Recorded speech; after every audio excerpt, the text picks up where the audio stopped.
You will not know this, but I was supposed to be the first non-student for the proposition. I've now been the fourth, which means that I now have to thank all the previous speakers for making my best points for me. And I find that the main reason now that I have left to be in support of the motion is that I am so tired of talking about woke culture. That's why it's gone too far, more than anything else. And I thank the other speakers for making the points for me, because it means I don't have to reiterate the point that no, free speech is not some right-wing reframing of whatever. It's the foundation of Western civilization. Upon this civilization is built, and the Enlightenment values that led to it. I don't have to make the point that has been made by far better people in the past, that the only way to deal with the problem of racism is to treat people on the content of their character and nothing else. And the fact that woke culture seeks to overturn that is a new form of racism that we must all oppose. It means also I will not use this opportunity to say I told you so, as someone who spent the last 5 years warning people in the West that if we continue to erode our culture, if we continue to undermine our confidence in Western values, that our enemies like Vladimir Putin will seek to capitalize on it. I will not make any of those points tonight, at all. Instead, I am not going to talk to those of you who already agree with me, which I imagine is most of you. I'm not going to talk to you because I imagine after everything you've heard tonight, you're going to vote for the proposition. I'm going to confess I will take your vote for granted. Tonight, I am the Labour Party and you are the Red Wall. Now, I want to talk to those of you who are woke and who are open to rational argument. A small minority, I accept. Because one of the tenets of wokeness is, of course, that your feelings matter more than the truth. But I believe in you. I believe there are those of you here who are woke, who are open to rational argument, so let me make one. We are told that your generation cares more than any other about one issue in particular, and that issue is climate change. We're told that many of you suffer from climate anxiety. You wish to save the planet. And for tonight, and tonight only, I will join you. I will join you in worshipping at the feet of Saint Greta of climate change. Let us all accept right here, right now, that we are living through a climate emergency and our stocks of polar bears are running extremely low. I join you in this view. I truly do. Now, what are we to do about this huge problem facing humanity? What can we in Britain do? We can only do one thing. You know why?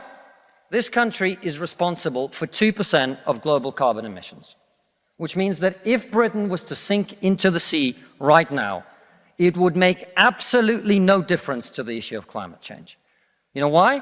Because the future of the climate is going to be decided in Asia and in Latin America by poor people who couldn't give a shit about saving the planet.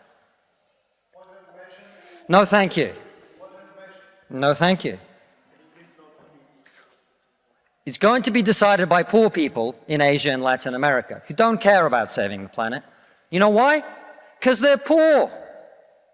Because they're poor. I come from Russia, which is not a poor country, it's a middle-income country. 20% of households in Russia do not have an indoor toilet. What they have is an outdoor toilet. And I don't mean one of those nice portaloos that we get here. I don't even mean a Glastonbury portaloo. I mean a wooden shack with a hole in the ground that holds a collected fermented memory of the last 10,000 visits. How many of you are going to go home tonight and say, let's rip out our bathroom and erect a Siberian shithouse in the back garden? And if you're not, why should they? 120 million people in China do not have enough food. I don't mean that they don't get dessert. I mean they suffer from malnutrition. That means that their immune system is breaking down because they don't have enough food. You're not going to get them to stay poor. Imagine you're Xi Jinping, the leader of China. When you were 10 years old, there was a revolution, a cultural revolution in your country, and people came and they put your father in prison. Your mother had to denounce him. Your sister killed herself. And you, no longer enjoying the protection of your formerly powerful father, were sent to a village where you lived in a cave house. And here you are, decades later, you have clawed your way up the bloody and greasy pole of Chinese politics to be the undisputed supreme leader of the very Communist Party that destroyed your family. And you know that the main thing you have to do to survive and to stay in power is to deliver the one thing that the people of China want: prosperity, economic growth. Where do you think climate change ranks on Xi Jinping's list of priorities? A third of all children who live in extreme poverty in the world live in India. That means they are starving and dying of preventable disease. Now, about 15 months ago, my wife got pregnant. Not me, because we're old school.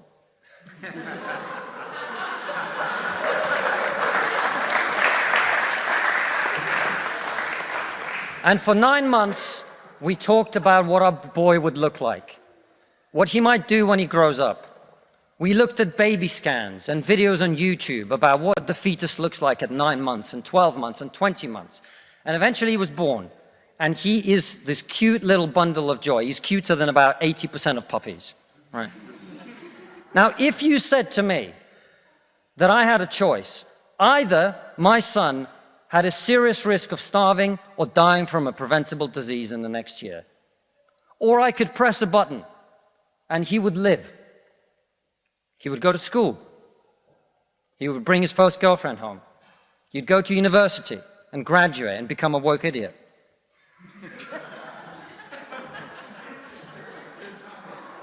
And then he'd get a job and get married and have children and become a man. But all I have to do is press this button. And for every day of my son's life, a giant plume of CO2 is going to get released into the atmosphere. Now, you're all very young, and most of you are not parents. Let me tell you something. There is not a parent in the world who would not smash that button so hard their hand bled.